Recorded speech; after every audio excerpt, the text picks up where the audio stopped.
welcome to episode 43 of Ping, a Firewalls.com podcast, a bi-weekly look at cybersecurity, including interviews, news, expert tips, and the latest trends. I'm Kevin Baxter, and I'm joined by my Firewalls.com colleague, Andrew Harmon. Hi there. Hey, Andrew. As we tackle a different featured topic each episode. New ones are normally out every other Wednesday, so subscribe or follow on your favorite podcasting platform to get the latest first. Please do rate and review us and drop us a line anytime at podcast@firewalls.com. As always, thanks for listening, and now it's time to start with our first of two featured topics for this episode. How confident are you in your passwords? First of all, if you heard the S at the end of password and thought, what's he talking about, you probably shouldn't be very. Secondly, if your passwords have something to do with a furry friend, a family member, a birthday, or your favorite team, again, you probably shouldn't be too confident either. Third, if your password is password, you're probably not too worried about this whole exercise anyway.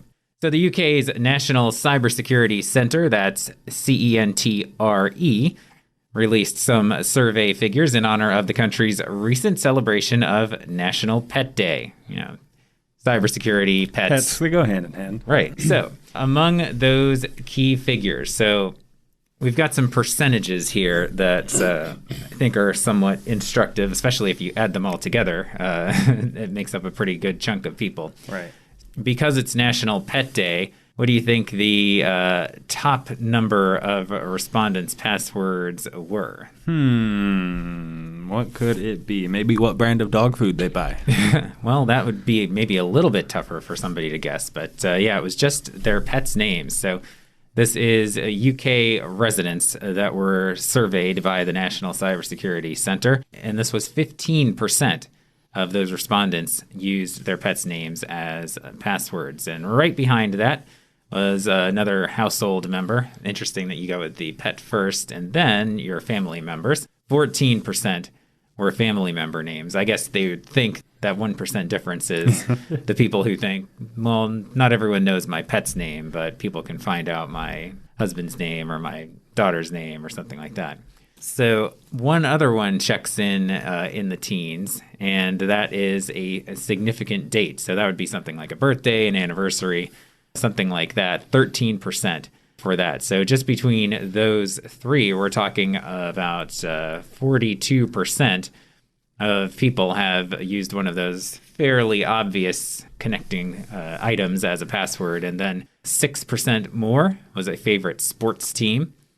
And the last 6% number was that dreaded group that just uses password. So, just the plain old word password. No numbers, no letters, no fancy symbols mixed in. Just typed the word password and called it a day. I mean, I don't know if it's just that people are concerned about forgetting things. I think that's got to be what it is. Yeah, in this day and age, even somebody who's not super plugged in on the cybersecurity landscape, you would think would know password is probably not a very safe bet there. Maybe it's like a reverse psychology thing where like, no, nobody will think I'm stupid enough to use the word password for a password. Yep, everyone's moved on from that. They're not starting simple. But yeah, so now between those extra 12%, that gets you over 50%. Like 54% are using these somewhat easy to guess numbers. Right, and I want everybody out there to think about how many Facebook quizzes they've answered with their pets' names and significant dates and their favorite sports teams, and wonder what the point of those quizzes were. Yeah. And that's a bit of foreshadowing, too, I guess, for later in the episode, but we'll get back to that. So they all do have things in common that hackers can easily predict them with just a bit of knowledge about the person that they're targeting. So password is obviously just an obvious guess, but the other ones, there's a little bit more legwork that has to be done, but a lot of this stuff is not too hard to find, unfortunately, about people online. Whether it's part of a Facebook profile, somebody active on Instagram or Twitter or anything, TikTok, anything out there that you put information about yourself out there, there are usually little hints and things of these bits of information. You can even find records about significant dates like birth dates and weddings and things like that. So yeah, all of this stuff is gettable. And that's why people are always dealing with that challenge of whether you remember something or whether it's hard to crack. So to sort of set this all up, let's go to a quiz question. And it is a little bit tricky. Which one of these passwords does not appear in the top 100,000 most compromised passwords? Arsenal 22, Arsenal, for those unfamiliar, a football club in the UK. Another one that's got a bunch of letters and numbers in it, 1V7UPJW3NT. The third choice is P@55W0RD. Spells out like password, but with some special characters and numbers in it. Red Pants Tree, all one word, capital R, capital P, capital T. Victoria, exclamation mark, all lowercase. And number sequence, 20111,977. So 6 choices, Andrew. Which one was your first thought as to which was the most difficult? Well, honestly, my first thought was the random assortment of numbers and letters, the 1V7UPJW3NT. That seems pretty random to me. It is pretty random, but even better in terms of security is Red Pants Tree. So hackers share online lists containing millions of compromised passwords. So things like the Arsenal 22, Victoria. Also, you're not really outsmarting anybody with password by throwing in some extra characters there. Almost clever. It's a little step beyond just using password, but I like to think the Victoria exclamation mark password is for someone whose username is also just Victoria.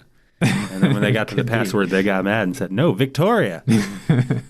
Or maybe Queen Elizabeth looking back at her predecessor or something. I don't know. That's how she got that name. The first name ever made. Yeah. So according to the National Cybersecurity Center, 3 random words is an easier way to create new passwords that are both more likely to be unique to you and less likely to be guessed. So the center is saying, perhaps contrary to popular belief, that using 3 random words is the best method, not words that can be guessed like the ones we just talked about. So maybe don't choose red if it's your favorite color, or pants if you like to wear pants, or trees if they're in your yard. I don't know. Shouldn't have any problem with that. So even the random combo of the letters and numbers that we discussed is not as secure as a Red Pants Tree. If you need to use numbers and symbols, as some sites require, they suggest something like Red Pants Tree and then maybe the number 4 and an exclamation mark. That can do the trick to get you qualified under those types of requirements and still be as secure as possible. So think about that. You can come up with a few different words that might pop into your head. You just have to make sure they always pop into your head and they're not just popping into your head one day and then... Make sure they truly are random, not just word association game in your own head. Right.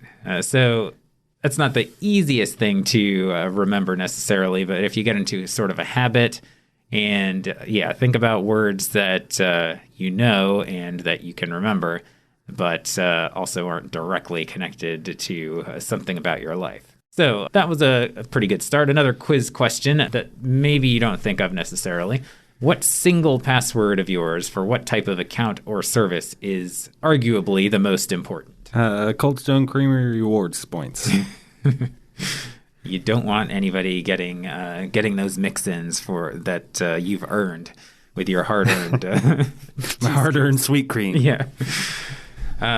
It is email. So the center says if a hacker gets into your email, they could reset your other account passwords using the forgot password feature. So then they also get information that you've saved about yourself or your business. Of course, if you have any sort of private correspondence in there or proprietary information, maybe you even have account numbers in there as well. Lots of things, but really the big reason that they say email is because of that forgot password feature. So if somebody's able to get into your email account, they can basically get into every other account that you are using as your username or email connected to an account for. Yeah, and if you have email notifications on your phone and you start noticing a whole bunch of password resets heading your way, I'd look into that. Yeah, that's a little bit of a hint that somebody might have gotten in there. So if nothing else, basically what they're saying is even if you are not the best at creating different passwords for every single sign-in that you have, make sure that email is different, make sure it's distinctive, and make sure it's very hard to crack. So how do you manage having a variety of different passwords and keep them all straight? So I guess we can consider this another sort of quiz question. And the answer is in the question. Again, how do you manage having a variety of different passwords and keep them all straight? I'm not sure if I'll be able to manage to get this one right, Kevin.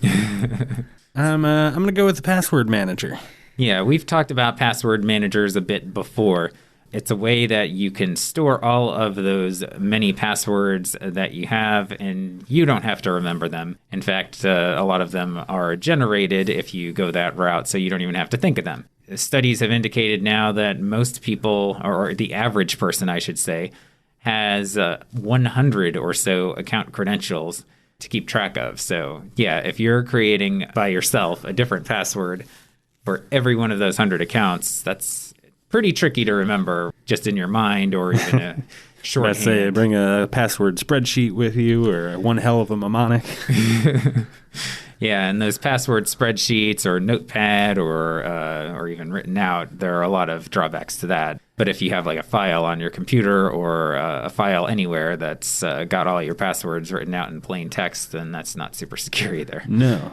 So an additional benefit, too, to storing your passwords in a browser-based password manager, for instance, is you get protection against entering something on a fake website because the password manager will recognize those phishing websites and not suggest to fill that out for you on the way in. So that's sort of a signal there that maybe you're not on a website that you should be entering information into. Right. A very good way to avoid falling for typo squatting type domains and other sort of malicious links maybe sent in an email. Yeah, so password manager is much safer than using weak passwords to try and remember them all, or using the same password in more than one place, like we said. And of course, password managers have passwords too, so you got to make sure that's probably just as important as your email to come up with a super distinctive and unique password. To get into that, a lot of password managers are secured biometrically now too, like if we're talking about Google, for instance, has its own password manager that you can use across devices, which is convenient. But if it's not set up to be secured properly, then you're opening up your entire life to somebody who happens to get a hold of your phone or laptop or whatever. So, yeah, make sure that that is fully secured and locked so nobody can get into it besides you. Yeah, a lot of smartphones these days will include that sort of fingerprint scanner right in the back, and very easy way to set up biometrics. Yep, and laptops are starting to do that as well, and also face recognition, other options there to secure things besides coming up with a password.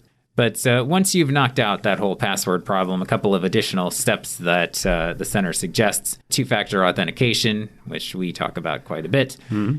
Keep all of your software services all updated and patched so that if a vulnerability pops up, you let the provider of that software make sure that that's patched by them and you take that patch as soon as possible. And regularly back up your data. Seems like that one might be for ransomware. Yeah, well. Kevin, do you have any pets?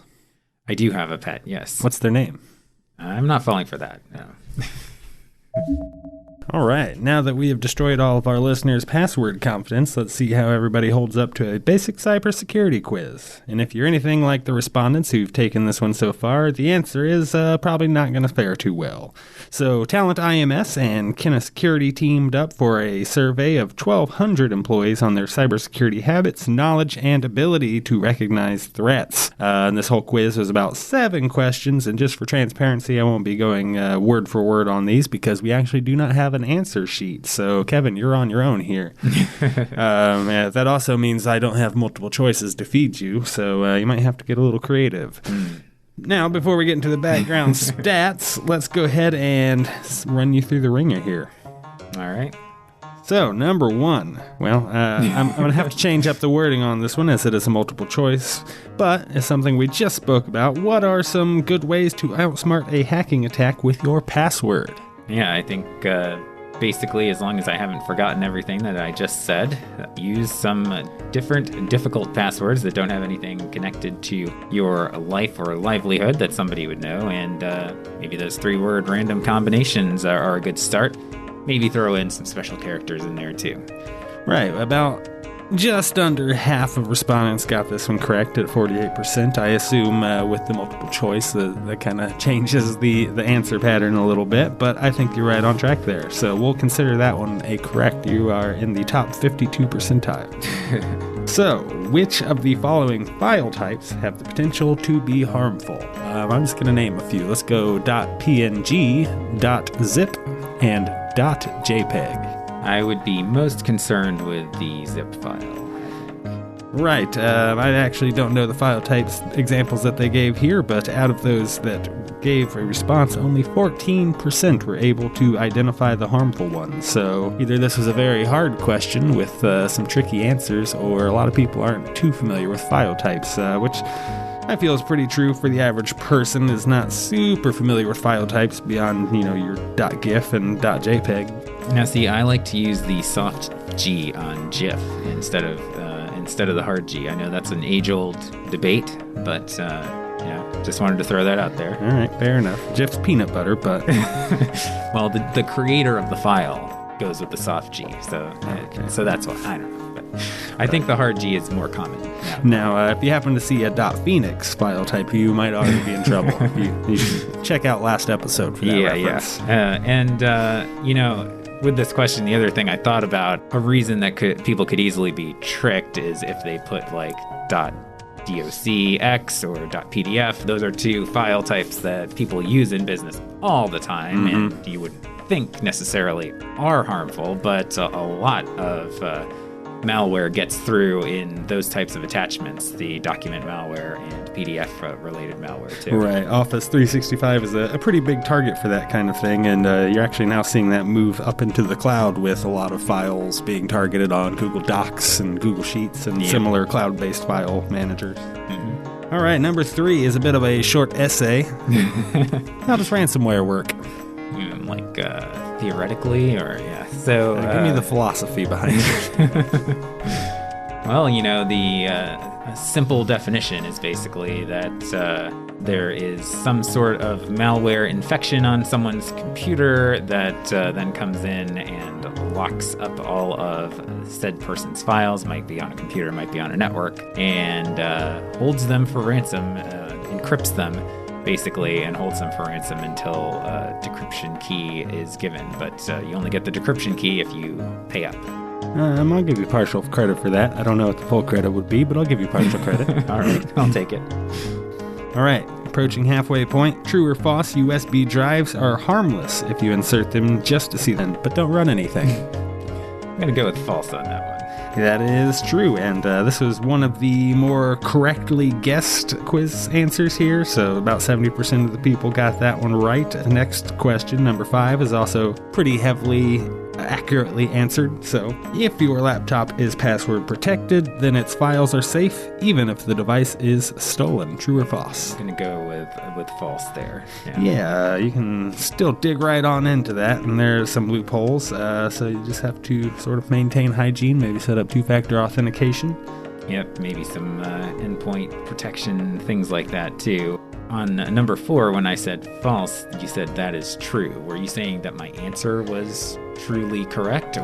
Your answer was truly very much correct, yes. Just wanted to clear that up, for our listeners, just in case. We don't want any false positives here. No. All right, number 6, the big boy. Only 8% of people answered correctly. Yeah. Which of the following actions should you take to keep an important document safe? I'm not sure we're going to get a great answer on this one, Kevin. Yeah, I'm curious again what the multiple choice was on this. I think Talent LMS must have decided they didn't want to show the answers in case a bunch of people that might end up taking this quiz would get them, because they don't actually. They have a whole big summary of this study, but do not give the answers. So, an important document, keeping it safe, I think you would want to send it securely if you were in such a situation where you're emailing it, but really you want to make sure that your computer that you're working on is safe. So don't work on it on public Wi-Fi. Make sure you're behind your company firewall or on a VPN if you're mobile.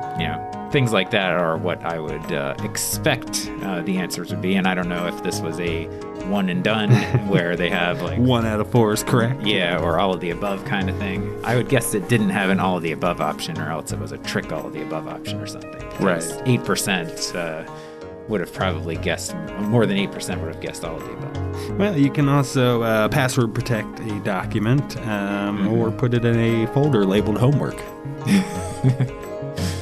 All right, number 7. This one's about even. Half got it right, half got it wrong. Not quite half. 43% got it right. You receive a suspicious-looking email, and that is in bold, suspicious-looking email from your CEO that contains the link. What would you do? Well, what you should do, I would say, is... that's kind of an interesting question, actually. They're asking, what would you do? So how can you get it wrong, then? Yeah, well, I guess no matter what you do, it's what you would do. Yeah, right? I just thought about that. What you should do is not just willy-nilly click on that link and go forward with it, because if it's suspicious looking from your CEO, unless you're expecting something particular from your CEO and you routinely get those types of emails, yeah, you're probably dealing with a phishing email, a spear phishing type email where somebody has done some extra work on your company to make it look like it's coming from the CEO, and they want to get into that network and steal all your data or something. So stroll on down to the CEO's office and have him request iTunes gift cards in person. Yeah, just make sure. There's no harm in making sure. All right, so 7 questions, quick quiz. How'd you feel that went? Was it hard? I didn't think it was super hard. Without knowing what the multiple choice options were, sometimes you can get tricked easily, even somebody who knows what they're talking about. Mm-hmm. So yeah, the questions themselves are not super complicated. I think they're mostly surface level kinds of questions, maybe a little bit harder than surface level, but yeah, getting into the actual stats that we're about to get into, I would not expect the success rate to be what it is. Yeah, we had to have a bit of a handicap with the answer, since we do work for a network security company, so we kind of know some of these off the top of our head. But if you were the kind of person that had recently taken cybersecurity training, you would assume these would be easy as well. 69% of those surveyed said that they had received cybersecurity training, which seems decent when we've seen plenty of stories of issues happening with employees and maybe employers not going the cybersecurity training route. So that part seems good. The not so great part is the fact that of those people that did receive cybersecurity training, 61% of them failed this quiz. Yeah, that doesn't seem too promising. Compared to the overall failure rate, which was about 60, so pretty close. Yeah, but also pretty crazy that it would be worse for somebody who has taken cybersecurity training rather than somebody who hasn't. Right. So how did some of these respondents feel about their answers before and after the quiz? 7% of them got every single question wrong. Strangely enough, that was also the most confident group before the quiz, as far as feeling as if they were ready to go and pass and get them all right. Yeah, so 60% of the people who failed the quiz reported that they felt safe from threats, and 3/4 of those who got every question wrong said that they felt safe. So the Dunning-Kruger effect right there. So just 4%. Ignorance is bliss, right? Right, yes. What you don't know won't hurt you until it does. So just 4% got 6 out of the 7 right, and only 0.33%, less than 1%, got all 7 right. Yeah, so just 4 people out of 1,200 actually aced that quiz. So I would kind of like to take it just to see, both of us to see if we could ace it, depending on what their questions were. And maybe there was some difficulty with some of those answer choices. I don't know. You'd think more than 4 would get all 7 right. Well, as the proctor of this impromptu quiz, I think you passed. I'd say you aced it. So, what's the takeaway here? Is training useless, or people just not paying attention? Or all right, let's wrap this episode up.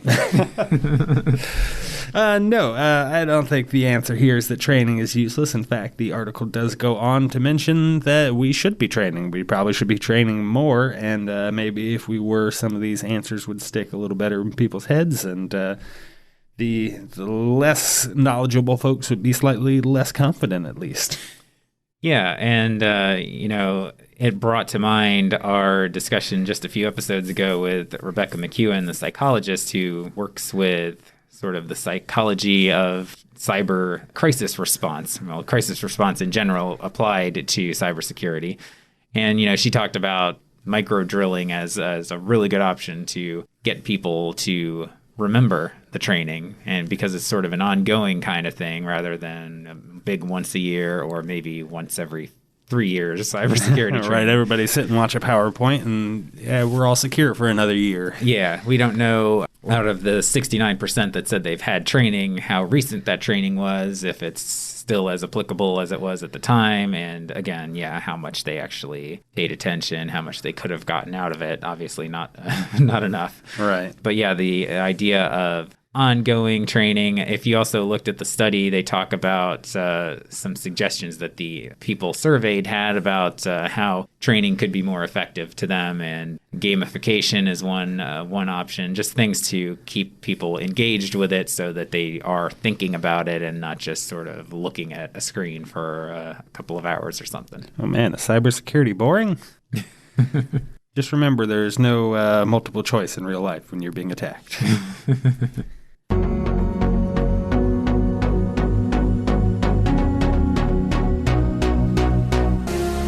Now it's time for headlines. In this regular segment, we take a closer look at a few top stories in the cybersecurity world and what they may mean to you.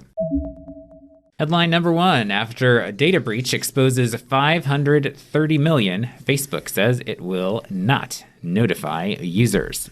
Remember I said foreshadowing when you mentioned Facebook earlier? Yeah. Facebook decided not to notify over 530 million of its users whose personal data was lifted in a breach sometime before August 2019 and was recently made available in a public database. Facebook also has no plans to do so, according to a spokesperson.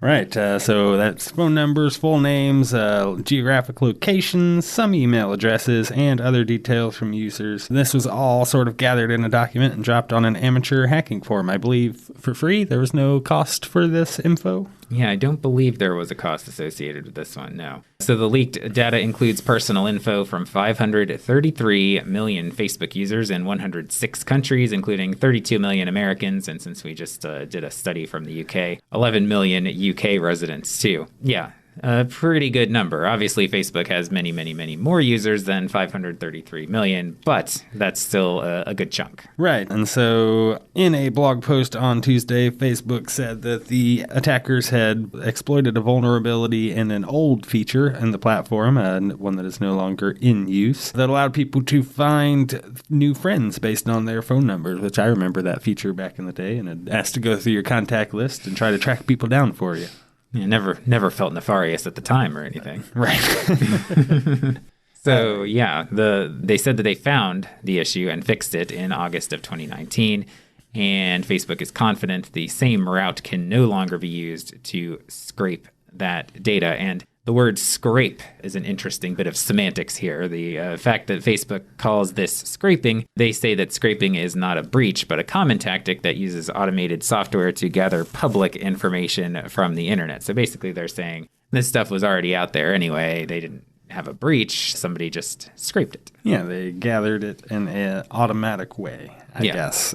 I guess that's different. So, as to why Facebook feels no need to notify these users, first and foremost, they're not 100% sure which users they should even begin notifying. So it sounds like Facebook themselves isn't quite sure who was affected here. I guess that sort of goes with the idea that it's not exactly a breach, because if they were breached, they would probably have a more direct bit of knowledge as to who was affected. But they don't know for sure who needs to be notified. They also said that they weighed the information, that the fact that the information was publicly available, and that it's not anything they could empower users to fix. So, whoopsie. It happened. You can't do anything about it, but it happened.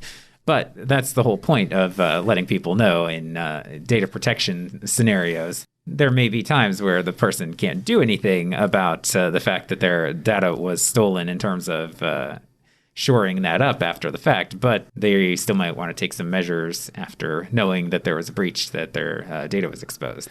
So Facebook confirms that this information did not include any financial information, health information, or passwords, but maybe some phone numbers. Yeah, and phone numbers are really the key bit here. So we talk about two-factor auth, and if somebody has the phone number that you're using for your to get that code to sign into whatever you're using two-factor auth on, well, then it's not really securing you very well anymore. And also, another article I read mentioned the fact that this person mentioned that they had gotten a lot more SMS phishing type messages lately. Smishing is the term for those texts that are trying to do the same thing as phishing emails to you. And so, that just gives people a whole new set of targets there. Right. We talked about in the previous segment that you want to have a really strong email password because that kind of controls how you reset other passwords for different accounts.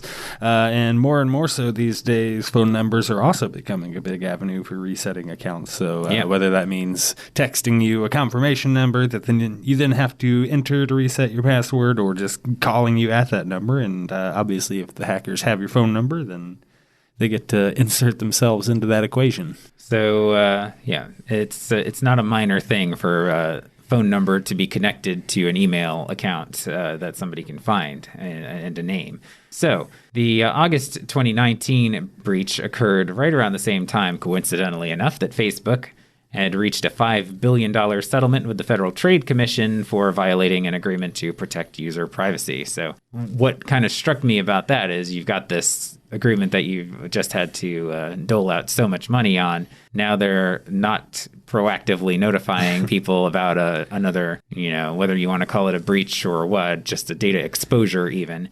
It seems like that could be something that could get them back into another situation where they have to put out some settlement money too. Right. It seems like the strategy for a lot of these big tech companies anymore is just keep pushing until somebody slaps our hands. So $5 billion slap in 2019, and we'll see if it happens again in 2021. Yeah, I mean, we've got GDPR out there. Data protection laws are popping up in different states as well, and other countries also. You'd think that this type of situation could possibly expose them to penalties relating to those types of laws. So, yeah.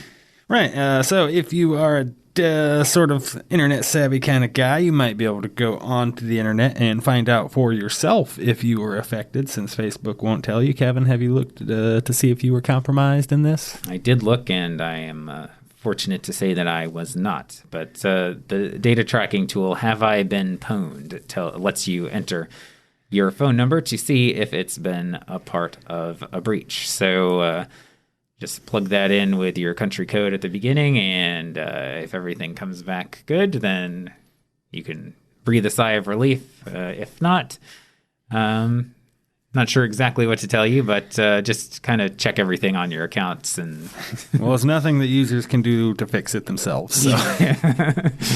You should just feel bad, I guess. Right. Yeah. Now, headline number 2. Federal Reserve Chairman says cyber risk a top threat to national economy. So Federal Reserve Chairman Jerome Powell was on a recent edition of 60 Minutes, and as part of that interview, he listed cyber attacks on major financial institutions as one of the biggest threats to the U.S. economy, saying they could cripple the system. I don't watch 60 Minutes. The clock makes me nervous. Yeah, it is supposed to be nerve-wracking, I think, right? Usually, the only time I see it is if I'm watching some sort of sporting event and it runs right into it. Yeah, you fell asleep during football. I actually had the Masters on Sunday, and it did go right into 60 Minutes, but I did not watch the episode. So Powell says that I would say the risk that we keep our eyes on the most now is cyber risk. So Obviously, there's been all sorts of big moves in the government front as far as government targets at the federal level for cyber attacks, state-sponsored attacks especially. And the same is true for a lot of enterprises. They're seeing basically daily, weekly attacks around the clock, including global financial sort of infrastructure-type companies. Yeah, nobody is immune to attack. We know that the government has dealt with some breaches recently, and financial firms as well. So it seems like a valid concern to have that the financial industry could really get crippled by something. Maybe a stock market gets breached, or certain types of major banking institutions. Specifically, what he's talking about as consequences of a breach would be if a large financial institution could lose the ability to track payments, as well as any other type of incident that could prompt part of the financial system to really be disrupted. You remember in Dark Knight Rises where Bane breaks into the stock market and deletes everyone's stocks? Didn't make a lot of sense, but it's probably what they're talking about here, right? Yeah, I think so. That's probably exactly the kind of situation that they were envisioning. I mean, Jerome must have just finished screening the Christopher Nolan trilogy, and he was still a little spooked.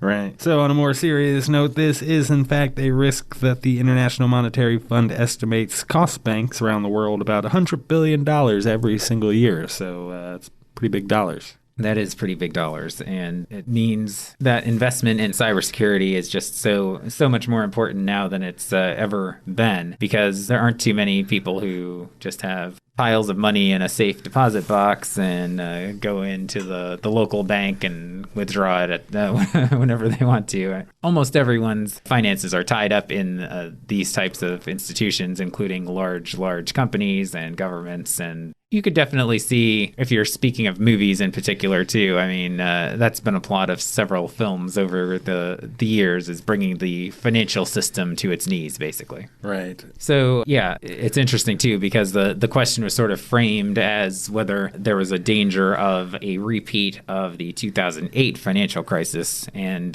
Powell said he doesn't really see that in the tea leaves, but he does see that cyber risk being the kind of thing that could maybe cause an even more bad situation in terms of financial meltdown. Right, and this is a pretty strong signal that all levels of government at this point are taking cybersecurity as a pretty serious business. You got all these new laws, as we've talked about in the last several episodes, that are sort of being talked about and voted or discussed, at least, in Capitol Hill. And now you see also that the Federal Reserve Chairman's got the same thing on his mind. So this is spilling over not into just privacy and security, but as well as the economy. And so you can take this as bad, which it is in terms of the danger, but I guess the good thing is you can see the people involved are taking it seriously. This is something that even just over the course of the time we've done the podcast, I think has shifted from the percentage of people who were worried about cybersecurity even just a couple of years ago has gone from less than half, I think, in some cases, to the vast majority now. Yep, so we can all rest easy at night knowing Jerome Powell is out there watching over us. Time for headline number 3. Park Mobile breach exposes license plate data, mobile numbers of 21 million users. So we just talked about the fact that, we pretty much have our pick of several breaches to talk about every time we do an episode in terms of our headlines. So this was just another example. This one's not a financial institution, but I picked this one out because, Park Mobile has a little bit different type of data than some companies do. 21 million customers of the mobile parking app have their data listed for sale right now. Stolen data includes email addresses, dates of birth, mailing addresses, hashed passwords. That's not all that different, but the unique one is license plate numbers. Right. So if you're not familiar with Park Mobile, it's an app you can get on your phone. Instead of using the old stick some quarters in and see how long you're allowed to legally park in this spot, you do that all through your phone now because, of course, it's 2021. What don't you do on your phone? Yeah. So Gemini Advisory, which is a New York City-based threat intelligence firm, put out a new sales thread, or I guess they didn't put it out themselves. They pointed out a new sales thread on a Russian language crime forum that included account information and screenshots of all these Park Mobile account stolen data. That would be a little bit alarming to see that data out there, too. The Park Mobile folks said they immediately launched an investigation with the assistance of a leading cybersecurity firm to address the incident. They acknowledged an incident on March 26th, a cybersecurity incident linked to a vulnerability in a third-party software that they use. So the old third-party software culprit, which we do hear about quite a bit as a way in. Right. The statement goes on to say that their investigation found that no sensitive data, like pay card information, was affected, so all of their payment information that they collect is encrypted, with pretty strong encryption, actually, especially the passwords. The most common alternative out there being something like MD5 encryption. Park Mobile uses bcrypt for their password salts. Yeah, so the passwords themselves are not out there, just the hashed versions of them. And the data does not include parking history, location history, or any other sensitive information. There's no socials or driver's license numbers or anything like that. The location history is probably a good thing for people to know that it was not breached there as well. I'd be curious to see what people could do with license plate numbers, though. If you have someone's address, for instance, which some people's mailing addresses were exposed here, and email and things like that, and you can connect to the license plate numbers. Seems like that's a lot of information for a hacker to have. Right. It seems like the perfect setup for some sort of BMV-related type scam in real snail mail-based ransomware. Yeah, really. So the Park Mobile says it's finalizing an update to its support site, confirming the conclusion of its investigation. However, the security notice that they released for March 26th does not appear to be linked to other portions of the Park Mobile site, and it's not on the list of recent press releases. So it's unclear how many people who use Park Mobile may have actually been aware of this breach. In fact, I actually have the app and did not know about it until reading this story. Yeah, according to the author of this particular story, that seems to be pretty low-key as far as actually telling people that this happened in the first place, let alone advising them in any way. So the author obviously went and changed the account password themselves, but even in doing so, there was no prompt or notification or pop-up saying, hey, you should probably do that because we were breached. He just had to do it based on his own volition. Yeah. And again, if you do think that you've been part of any kind of a breach or know that you've been part of a breach, it's the time then you definitely want to change passwords. And if you're using the same password on a bunch of different sites, which we already said you shouldn't be doing, but be doing anyway, that password has been connected to your account information on one site. That means people can do the math and connect it to your account information on other sites too. So best to change them all. Yeah, there is a silver lining to this story, though. Whoever did this breach does not know how to price themselves well, and nobody is buying the information.